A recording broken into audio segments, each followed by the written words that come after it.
Hey, what's up, everybody? Rob from the ProWresBlog here, www.prowresblog.blogspot.com, and this is ProWresBlog Episode 3.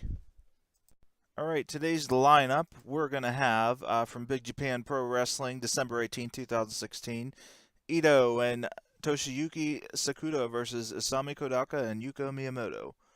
Then we're gonna have all the way from I think Britain, maybe the UK, Revolution Pro Wrestling, one of the very few British wrestling, current British wrestling that I've done on my site, from what was this June 12th, 2016, Big Daddy Walter versus Big Damo, I'm sorry, and lastly from Big Japan Pro Wrestling, August 2000, a fire death match. Nick Gage and John Zandig versus Mitsuhiro Matsunaga and Jun Kasai.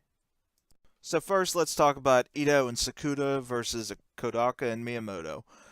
This was a shark cage match, and basically what these are is they have like a little cage that you would kind of dip underwater and put for people who want to scuba dive with sharks. And this is Big Japan Pro Wrestling. This isn't shark diving or the Discovery Channel. It becomes like a mini cage, and they mostly use it to hold light tubes, and they also use it as like a prop to jump off of. And I think it's pretty cool. It's simple enough. You can still kind of have a normal match around it, and it's just extra something that adds to it. And I always like things that you can jump off. I don't know. So this match was all about Miyamoto and Kodaka basically being the heels here and picking on the young guy Toshiyuki Sakuda. This is one of my first times seeing Sakuda, and I really liked him here. He's really small, and Kodaka and Miyamoto are small, and they absolutely look like giants compared to him. So that's how small we're talking here. But it works in a deathmatch setting, and I'm gonna tell you why. In a deathmatch setting in a place like Big Japan, I can't necessarily buy him beating up like Ito or someone like that or hurting a lot of people, but I can buy a steel chair hurting someone or a light tube hurting someone, and that's where it works here. That's what's great about Big Japan. He doesn't need to look strong or anything and say, "Oh, this is fake." He just has to use a weapon, and it makes sense when you start thinking about it.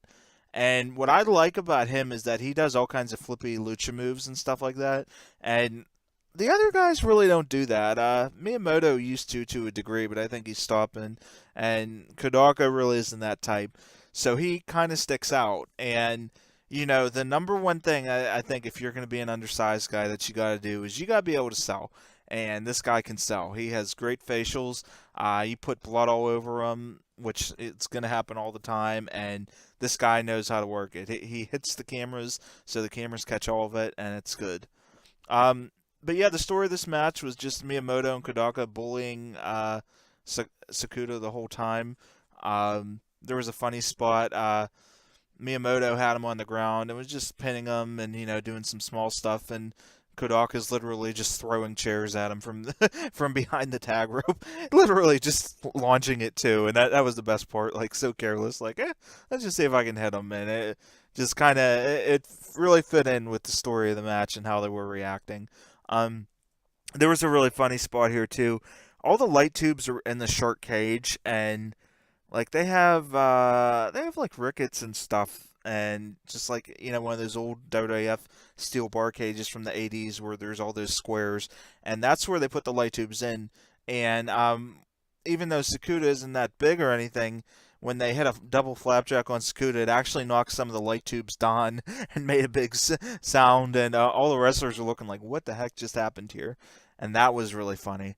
Um, they spent the match teasing a little bit, getting someone into the light tubes in the cage, and they eventually did, of course, because that's part of it. Lots of light tube play here, which was mostly the feature of the match. One big highlight was Isami Kodaka hitting a deadlift vertical suplex on Ito. Kodaka's a really small dude, so this was really surprising. I don't know if I would have necessarily had him do it because it doesn't really fit in with the character, but it was a cool little power spot for him. You wouldn't think that he could do that at all. Um, so yeah, there was one other really funny spot here that I liked. Sakuda put he put the light tubes on Kodaka, and he meant to dive into him and break him, of course, but he's so thin and he hit it so easily that actually nothing broke at all, and it was really funny. It's like, oh man, it just sucks to be this guy. Like, not his day. Um, Near the finish, Sakuda did a top rope Hurricane Rana off the well, not a top rope, excuse me. He did a top of the shark cage Hurricane Rana off Kodaka. And what was cool inside was that Ito and Miyamoto were fighting it out. Both of them were trying to hold each other in or shake up the box so the move couldn't be hit, and I appreciate that. That was a nice little touch. And the finish came when Miyamoto ended up doing a backflip off the top of the shark cage after Miyamoto hit a diving knee. Pretty fun match. They got a little bit out of the shark cage. Sakuda, the storyline actually worked, and they had a storyline, and the work wasn't bad at all. Sakuda can sell and he can flip, and not a lot of other guys in Big Japan can do that. So I thought it was a welcome addition, and I gave this 3.25 stars, and I'd say check it out. It was pretty fun. Next up is from Revolution Pro Wrestling, June 12, 2016. Big Daddy Walter versus Big Damo. I'm a big Walter fan. This dude, he looks like a pro wrestler, and he just, he does that strong style, which I love, and I think he really could be something special if someone just signs him. He is signed at WXW in Germany, so that's probably the big stopper here. But I mean, I don't know. Maybe I just don't get it, or maybe there's something more going on here. But this dude is good, and he should be fighting, with some of the top wrestlers. Big Damo, I believe he got signed by NXT right now, and he's also another similar hoss type to Big Daddy Walter. He's like 6'4", 300 pounds ish, and this is the battle of the big boys here, and it's about time. You don't really see a lot of heavyweight battles anymore in the land of the flippies, and it was a really welcomed addition.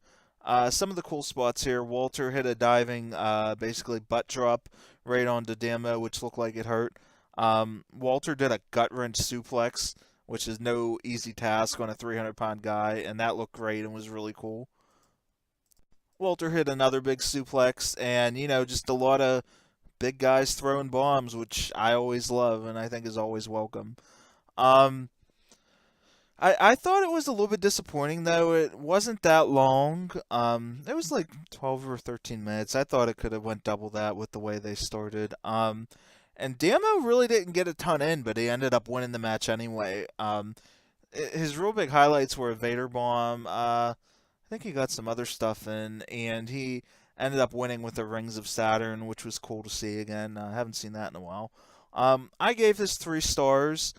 The camera work was also a little bit rough in this because they had a camera right at the ring, and it works on bigger rings, and the one problem, which is the only thing I hate about these types of camera shots, is that it usually catches people calling spots, and it definitely did a few times here.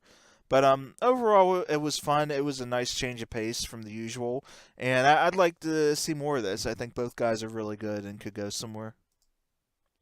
All right, last match of the day is from Big Japan Pro Wrestling, August 6, 2000, a fire death match with Nick Gage and John Zandig versus Matsunaga and Jun Kasai. They did one of these the year before, and they also did it here. This place is like outside of a train station. I'm not sure if it was like a station that was being built or something, but they were outside, and it just made for great visuals because there was a ton of people there.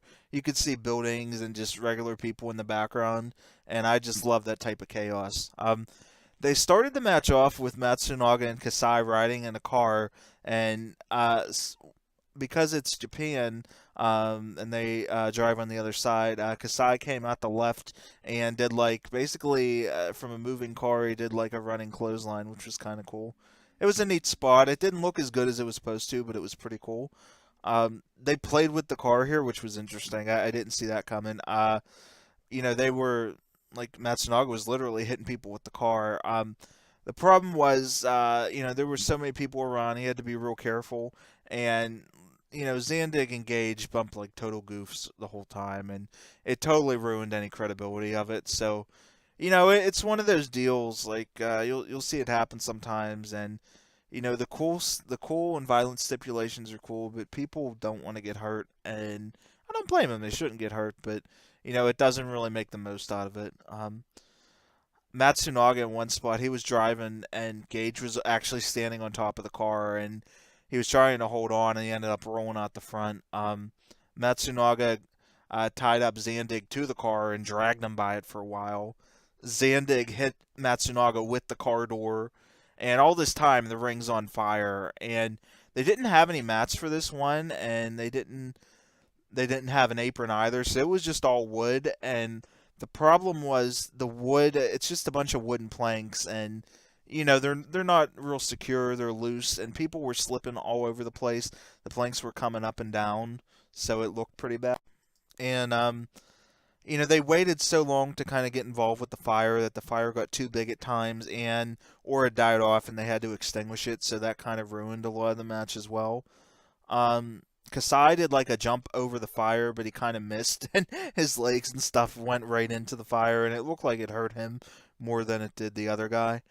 They had a big time botch here. Matsunaga was on a car with Zandig. He was on the car hood, and he was going to powerbomb Zandig onto a flaming table.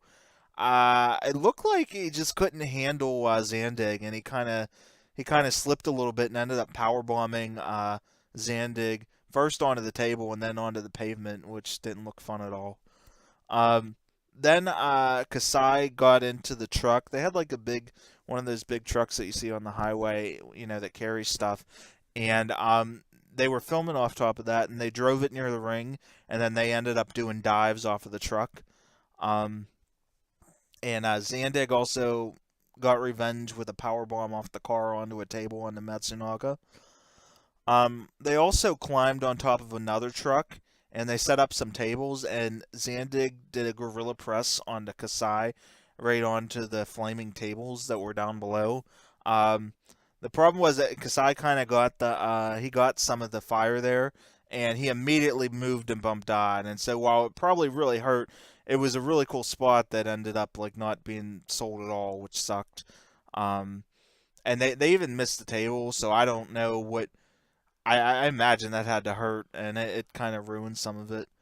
Um, once they started extinguishing the fire, they had all the smoke all over the place, blocking the ring. Gage ended up eliminating Kasai with a splash from a ladder inside, and then Matsunaga ended up eliminating Gage by choking him with a barbed wire bat, and then Zandig finished it off real soon after on Matsunaga with a splash off the truck. Well, there were a lot of cool moments here, and visually it was pretty cool. The work was just bad. I mean, it was too dangerous at times, so they couldn't really take real bumps. It was slippery all over the place, and the wood boards just weren't good to stand on. So they couldn't do a lot, and they were botching stuff right and left. Gage's bumps were just comical. They had nothing in between spots, and there was no real match to this. It was just a collection of like movie theater style bumps, and I mean, lots of cool visual stuff, but this was really, really bad. People got hurt. It was dangerous. It didn't look good, and it like killed any credibility. And the idea was great. It was a great idea on paper, but this was just not good at all. And this was honestly one of the worst matches I've ever seen. And I don't say that a lot, but this was absolutely terrible. When all things get considered, with bad bumps, danger, making wrestling look bad and illegitimate, and I didn't support this at all. I truly do think this is one of the worst matches I've ever seen, and I don't recommend watching it. All right, guys, that's going to wrap it up here. Went a little bit longer than I expected, but that happens. Episode 4 is going to be up real soon, so check that out. www.prowresblog.blogspot.com and is the website. And episode 4 is going to have stuff from the New Japan January 4th, 2017 Dome show, and we're going to have a women's match on there as well. So check it out. And this is Rob from www.prowresblog.blogspot.com signing off.